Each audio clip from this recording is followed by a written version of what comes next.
कि पहले शराबी बनाओ, फिर शराब को बंद करो और फिर शराब के माध्यम से धन अर्जन करने का काम, कि जिस दिन बंद हुआ शराब उस दिन पूरे बिहार में 10,000 से अधिक शराब की दुकान नीतीश कुमार ने खुलवाने का काम। आज बिहार के लोगों को शराबी बनाकर घर घर तक शराब पहुंचाने का काम कौन सरकार कर रही है? वो नीतीश कुमार की सरकार कर रही है साहब। तो क्या नीतीश कुमार जी आप लिखवाने के लिए तैयार हैं कि यदि एक भी बोतल बिहार में शराब मिलेगा तो नीतीश कुमार इस्तीफा देने का काम करेंगे? कि बिहार में लॉ एंड ऑर्डर फेल है, ऐसा कोई दिन नहीं है जिस दिन बिहार में 20 से 25 लोगों की हत्या नहीं हो रही। आजकल डिबेट चलाए हुए हैं लोग, शराब शराब शराब। अरे भाई, शराबी किसने बनाया ये तो बताओ।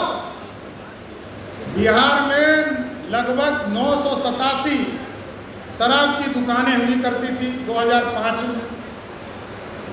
जब पहले प्रखंड में शराब की दुकान होती थी, फिर अनुमंडल में हुआ, फिर जिले में हुआ, सबको जोड़िएगा तो 1000 भी शराब की दुकान नहीं होती थी। लेकिन 2016 में नीतीश कुमार जी ने घोषणा किया कि अब शराब की दुकानें बंद करेंगे। बिहार में महिलाओं के चलते मैं ये घोषणा कर रहा हूं। तो हम महिलाओं से ये भी बताना चाहते हैं कि जिस दिन बंद हुआ शराब उस दिन पूरे बिहार में 10,000 से अधिक शराब की दुकान नीतीश कुमार ने खुलवाने का काम। शराबी तो नीतीश कुमार जी ने बनाया। और आज मैं कहता हूं कि कल तक तो पंचायत में शराब की दुकानें खुली थी, मसालेदार अंग्रेजी शराब की दुकान। अब ऐसा कोई पंचायत नहीं है, घर नहीं है, गांव नहीं। कल तक तो 10,000 पंचायत में दुकान खुली थी। आज बिहार के लोगों को शराबी बनाकर घर घर तक शराब पहुंचाने का काम कौन सरकार कर रही है? वो नीतीश कुमार की सरकार कर रही है साहब। यही है नीतीश कुमार का फॉर्मूला कि पहले शराबी बनाओ, फिर शराब को बंद करो और फिर शराब के माध्यम से धन अर्जन करने का काम। आज यदि शराब बिक रहा तो कहीं नहीं पुलिस का मामला, पुलिस के सहयोग से बिक रहा।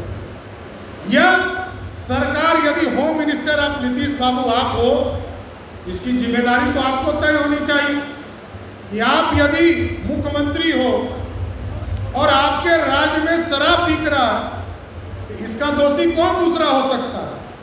जिस तरह हम लोग आंदोलन कर रहे थे, आदरणीय सुशील जी, विजय सिन्हा जी, हम लोग लगातार बोल रहे थे कि शराब में जो मरेगा, जहरीली शराब में, उसको मुआवजा देना पड़ेगा। और कानून में, एक्ट में यह प्रावधान था, गोपालगंज में पहले दिया गया था। पहले नीतीश कुमार जी ने क्या कहा? जो पिएगा वो मरेगा।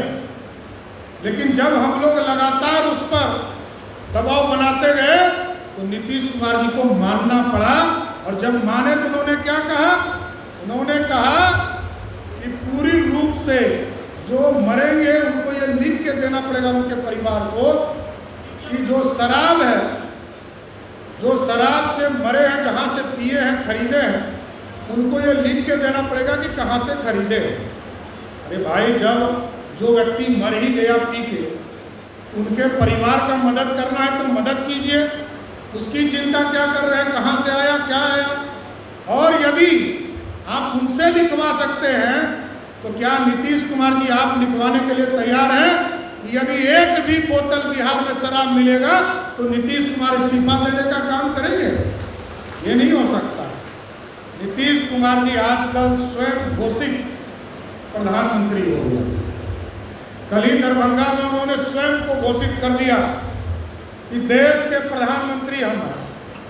इसी के लिए हम कहते हैं, गजनी फिल्म में देखे होंगे आप लोग, गजनी फिल्म में हीरो है आमिर खान और उसका मेमोरी लॉस हो जाता है। तो हम लोग बीच में कहते थे कि मुख्यमंत्री मेमोरी लॉस।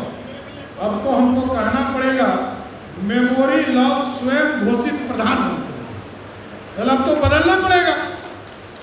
इसलिए साथियों, एकदम पूर्ण रूप से हमको चिंता करनी पड़ेगी कि इस बिहार को बढ़ाने के लिए, जो देश के प्रधानमंत्री जी ने सपना देखा इस देश को बढ़ाने के लिए।